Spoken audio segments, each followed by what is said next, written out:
This is the small business module of our 2025 OBBA or OBBA, the One Big Beautiful Bill Act review. Talking today mostly for only about small business aspects of the act. Okay, so if you remember back to the Tax Cuts and Jobs Act in 2017, quite a while ago, the concept of qualified business income was introduced, and this was done as to marry up for self-employed or small business owners the same 21% rate as corporations had to pay for taxes.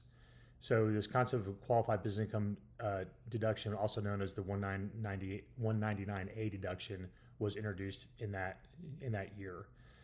So for business owners, they've divided the business owners up into two distinct groups.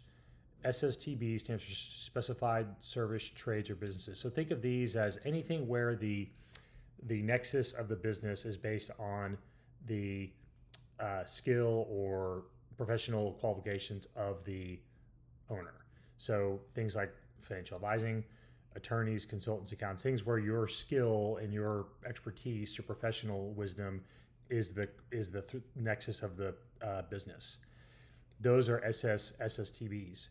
Everything else that's not that is non-STB. So, for example, things like a fast food franchise. In my family's case, Burger King. So that's a non-SSTB. The nexus of that business has nothing to do with the expertise of the owner as far as qualifications go. So there's some other things that non-SSTBs can qualify for if their income exceeds a certain threshold. But the big for this slide, all we really want to understand is that QBI 199A concept, and then also the different businesses, SSTBs and non-SSTBs. Okay, so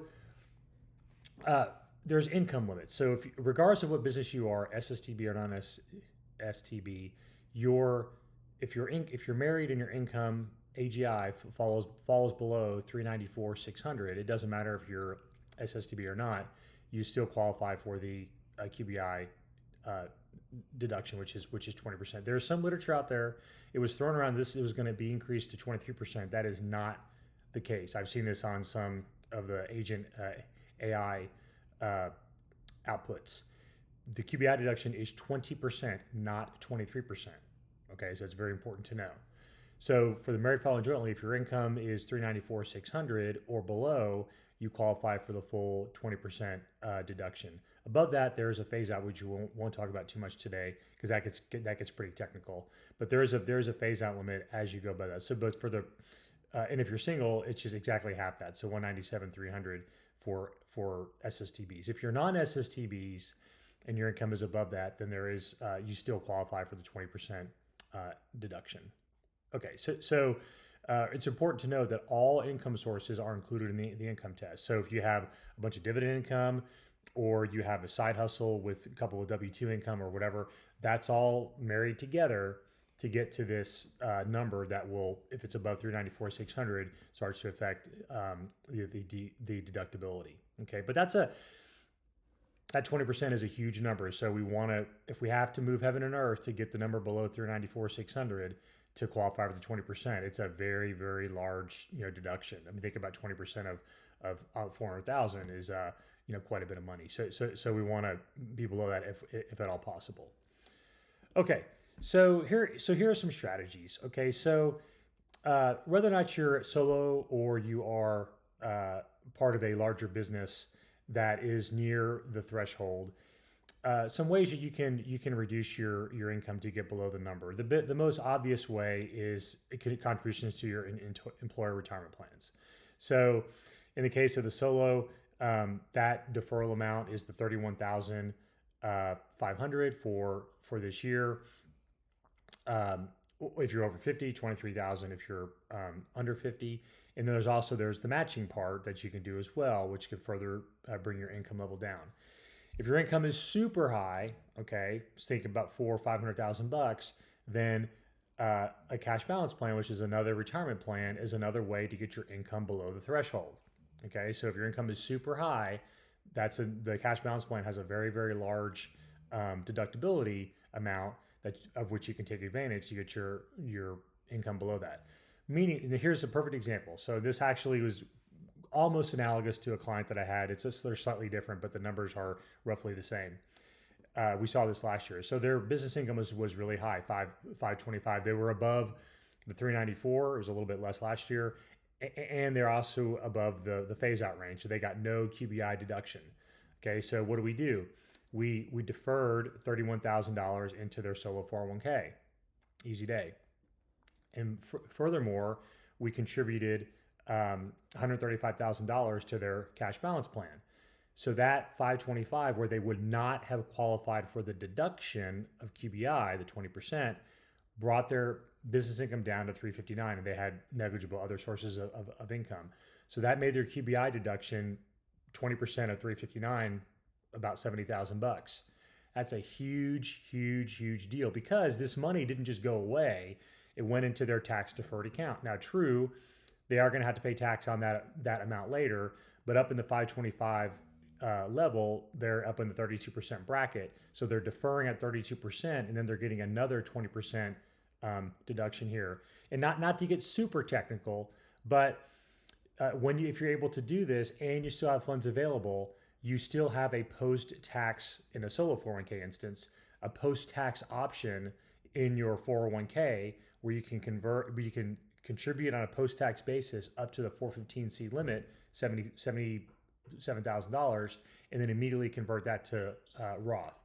So that's the mega backdoor Roth within the solo 401k. So if you're one of those people who's sitting on a mountain of taxable account assets and you're nearing retirement, this is a very good way to get the money from the taxable account over to the tax-free account via the retirement plan method here. Okay, and cash balance plans, if you don't know a lot about them, almost entirely different course in another module.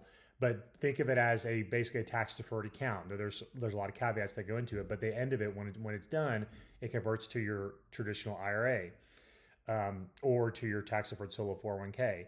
So if you're you like to make donations to charity and you want to beef up your tax deferred assets as you get into retirement for qualified charitable distributions, this is a great avenue to beef that account up. So there's a lot of flexibility if you are a solo 401k high earning person, solopreneur. There is a ton of things you can do to get yourself nearer to the QBI threshold. Because it's, as I said, 20% is a humongous deduction to have. Okay. Now, on the other hand, if you are not touching the 394 threshold as a married person who's a solopreneur, then you might want to think about not making tax deferred deferrals into your retirement plan, because when you put money into the tax deferred account, it's decreasing your AGI, which is then decreasing your 20% QBI deduction. So if rather than go into the tax deferred account, you go into the Roth deferral account, the post-tax account, then you are keeping your AGI up, getting the 20% deduction, and then making your 401k contribution on a post-tax basis. That's a very elegant way to get a lot of money into your Roth IRA, because you can convert that tax-free to Roth, mega backdoor Roth for the 401k folks. So whether you're medium, low, or very high earning as a solopreneur, there is a lot of tax planning you can do with retirement accounts for your income. So this is definitely something that if you have not scratched the surface on, you want to get your retirement plan established now, because once the calendar rolls over to 2026, it becomes much more difficult to execute some of these strategies. So now's the time to get the plans set up so that when you want to make contributions, you'll be able to do it. There are some caveats, but it's just better to get this stuff done now as opposed to after the calendar rolls over. Okay, so those are some strategies to get yourself below, or to take advantage of the strategies if you are below the threshold for QBI. Okay, another one for business owners is bonus depreciation. So this is for people who are in capital intensive business, like my family's in the Burger King business, a lot of capital expenditures for improvements to the restaurants. So that 100% bonus depreciation, which currently was at 60, is a humongous deal.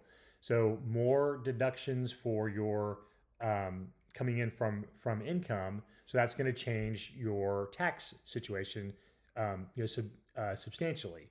So meaning how much money do you need to make for estimated payments? Are you going to have estimated payments? Is there going to be perhaps an operating loss because you have made so many capital improvements that it's going to eat up all of your reportable income? These are all things to sort of consider, because again, when you reduce your income, it may bring QBI into the mix for this, with the same caveats I mentioned before for the solopreneurs. But then also the tax savings you have can be used for recapitalization. Do you want to pay off debt? Do you want to expand? Do you want to do more capital improvements in whatever your business is?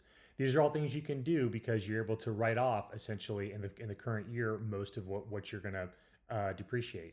And then, as always, cost segregation for the longer lived assets like buildings. You can look at having those studies done to see what benefits you would have on a tax basis if you did a cost seg for those assets. Okay, the big thing here is to be proactive. Okay, if you're have not spoken to your CPA or to your financial planner, this is the time to get in front of them and have someone look at what the capitalization is and what your expenditures are and just the overall nature of your business to see, is there something that can be done to either take advantage of QBI, take advantage of bonus depreciation, something you can do to your business to enhance either cash flow, reduce debt, recapitalize. There's a whole host of things that can be done, but you want to do that now, not after the calendar year ticks over. All right, so if you'd like to speak to us about these matters related to your business, this succession plan, whatever, we're happy to talk to you on a no obligation basis on an introductory basis to discuss your situation and see if our services may be of use to you or your business. Thanks for the time, and hope to hear from you soon. Thank you.